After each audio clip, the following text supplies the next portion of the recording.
Another week, another video packed with things you should know to keep up to date with everything happening across Greater Brisbane. Cost of living figures, future possibilities, Olympics, disaster responses and potential disasters, as well as actual disasters. But there's some good news in there too, so let's get to it. First up, and figures released by the Australian Bureau of Statistics lay out how the cost of living in Brisbane and other Australian capital cities increased in the first quarter of 2025. At first glance, it looks pretty dire for Brisbane, with our consumer price index rise of 1.9%, more than double that of Sydney, Melbourne and Canberra. But the result has been thrown by a major change in one particular area. The exhaustion of credits from the former state government's $1,000 electricity subsidy given in July of 2024 meant that the amount Queensland residents paid to power their homes jumped massively. 341.4% on average. This shows in the breakdown of price increases by category, with housing up 6.7% compared to the national average of 1.7%, as that figure includes the cost of utilities. But Brisbane did still see above average increases almost across the board compared to the national averages. One thing you can save money on while still getting an exceptional result is painting for your home, as the sponsor of this video, YB Painting Services, is offering a 10% discount for viewers on any booking. Their meticulous attention to detail is impressive, and with fixed pricing and a 5-year warranty on all their work, you can be sure there'll be no unpleasant surprises.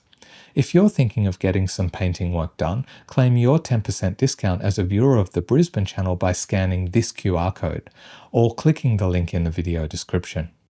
Last week saw the first visit from members of the International Olympics Committee to southeast Queensland. While it's not being funded as part of the Olympics infrastructure, the main update this week along those lines is with regard to the Brisbane LIve Arena. The state government has opened up to expressions of interest from the private sector with proposals for development of the 9-hectare area near the Gabba, including the Brisbane LIve Arena. It sits in the area where the Southeast Busway and the future Woolloongabba Cross River Rail Station intersect. Those interested in putting forward proposals for the arena design and construction, entertainment facilities, residential and mixed-use development, retail and commercial spaces, as well as precinct operations and management, and investment or financing, are invited to register to receive updates about the market engagement process. We'll be following here on the Brisbane Channel to keep you up to date as the proposals start being revealed. Results are out for a review into Brisbane City Council's response during ex-tropical cyclone Alfred in March. Conducted by former Governor and Supreme Court Chief Justice Paul de Jersey, the review also examined how the council had implemented the recommendations made in a 2022 review following the flooding at that time, also conducted by de Jersey. The verdict? Brisbane City Council performed very well. Recommendations from the previous review had been implemented, and during the recent extreme weather, the council delivered. The council's online emergency dashboard was accessed over 1.6 million times, and around 527,000 sandbags were taken. Council also kept people informed with 265 social media messages during the weather event. De Jersey found the council workforce to be extremely professional and committed, but he also praised the people of Brisbane for rising to the challenge. So, well done, Brizzy. Now to the contentious issue of the Story Bridge footpaths. Brisbane City Council has released reports assessing the condition of the bridge, including a review of assessments between 1990 and 2025.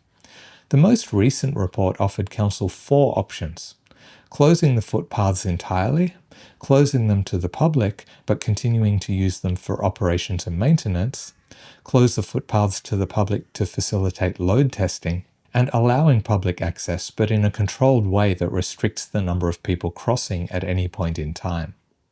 The report recommended the second, which is the option the council chose. The report does answer one question that many people had, as to why the council could not keep one footpath open and work on the other. It comes down to spreading the load, as only having one open would mean that there would be double the load on the open footpath rather than having it distributed across both sides, and all safety assessments had been based on regular loads. The report said that if any footpaths were closed, it would have to be done on both sides. Councillor Jared Cassidy, leader of the opposition in Brisbane City Council, says that the Story Bridge was deemed an at-risk structure in 2016. In 2019, Council committed $80 million to restore it, but as costs blew out, they prioritised other projects instead. Related to this matter, a protest is planned for Friday morning over the closure of the paths and failure to close a lane of traffic to provide a thoroughfare for active transport users. If it goes ahead, the protest will block all 6 lanes of traffic on the Story Bridge during morning peak hour, from 8 to 9 a.m. The Queensland Police Service will appear at the Magistrates Court on Thursday to argue that the march should not go ahead. Catherine Good, the organiser of the protest, said that the protest will not be held if it's deemed illegal by the court.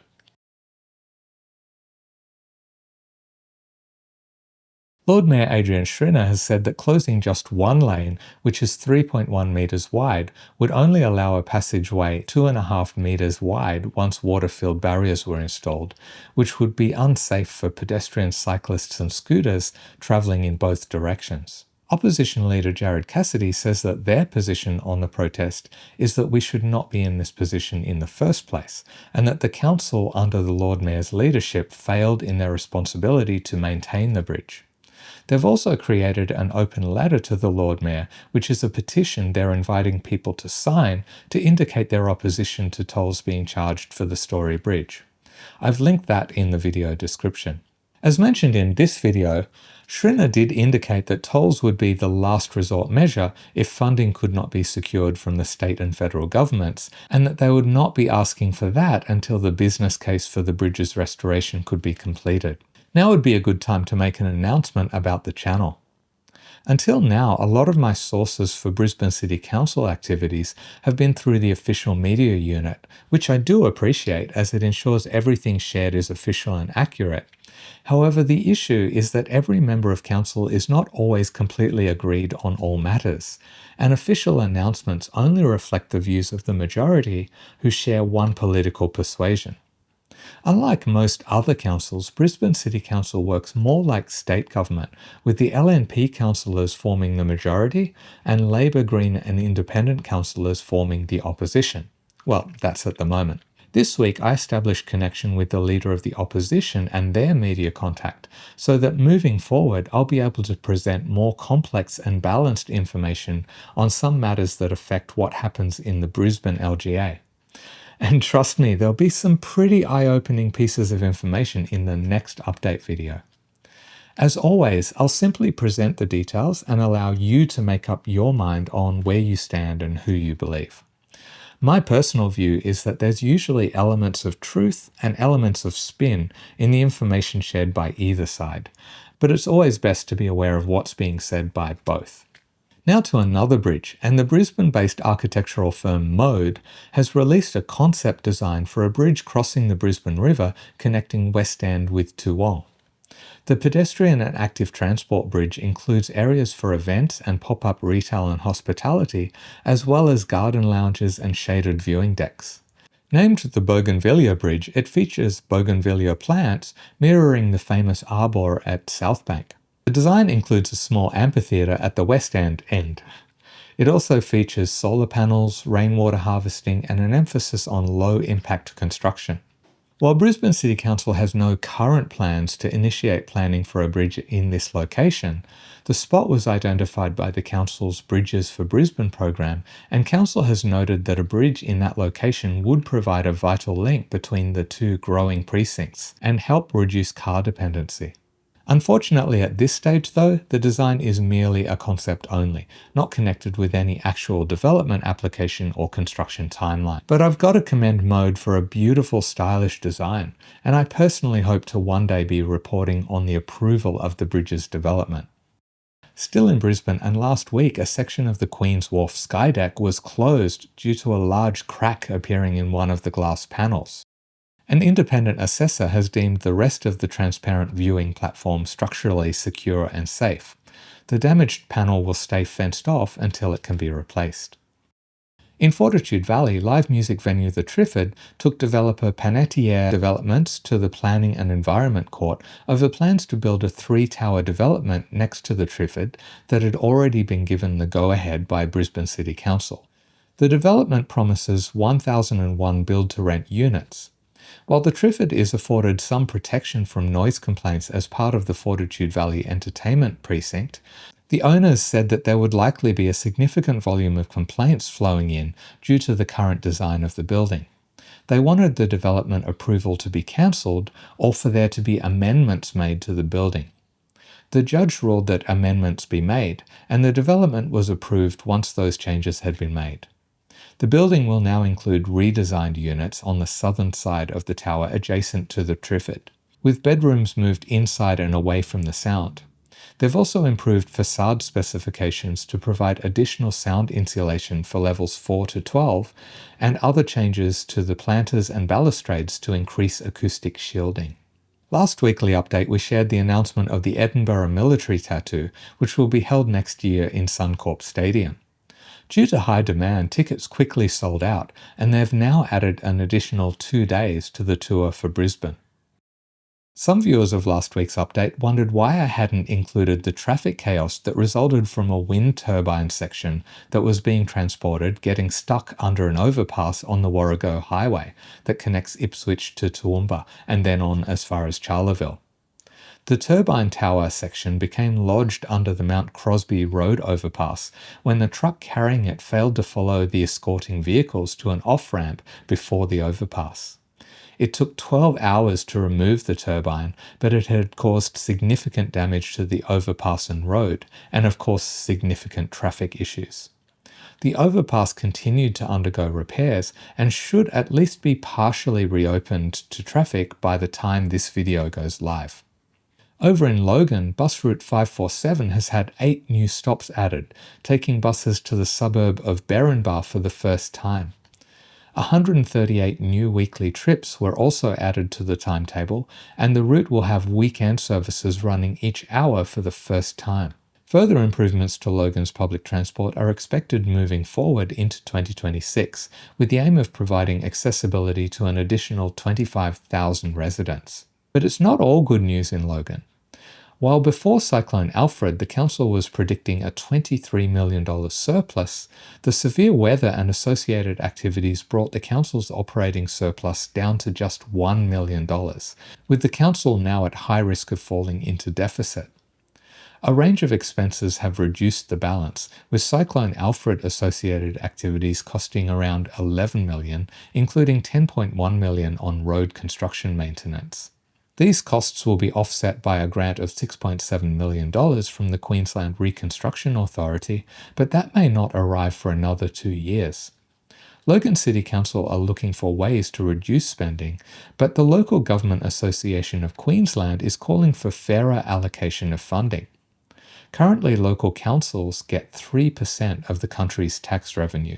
Over to Redlands, where community members are upset over the addition of 2 stops to the Cleveland to Bowen Hills Express train during peak hours. The line will now stop at Cannon Hill and Murarrie. Local MP Don Brown has been quick to add his voice to the Cleveland residents' protests. The addition of the stops adds 2 minutes to the journey time. Redland residents are currently being asked to share their thoughts on the future of their LGA as the City Council formulates its corporate plan, which will cover 2026 to 2031. The plan is a document that outlines Council's vision, goals and priorities for the 5-year period.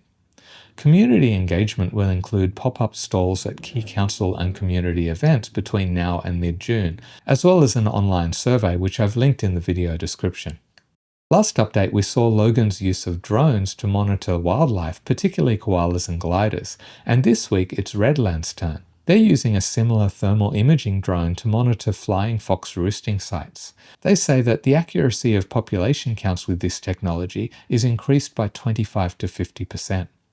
The Environment Portfolio Councillor Julie Tulty says that the drone is being used to monitor and protect colonies during operational works in parks and recreational areas. Now up to Moreton Bay, where last weekend saw the first test flight of a hydrogen-powered aircraft by H2 Use, a project started up by civil engineer Jan Bilek and his son. They hope to develop a product that reduces emissions and our environmental footprint while providing efficient, versatile, and low-impact transportation solutions. On the day of the test, things didn't quite go to plan.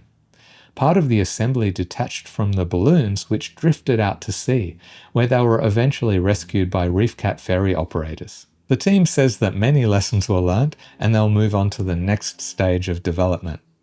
If you find these updates helpful or interesting, you can support the channel by either buying me a coffee or becoming a channel member. Thanks to these members for their continued support.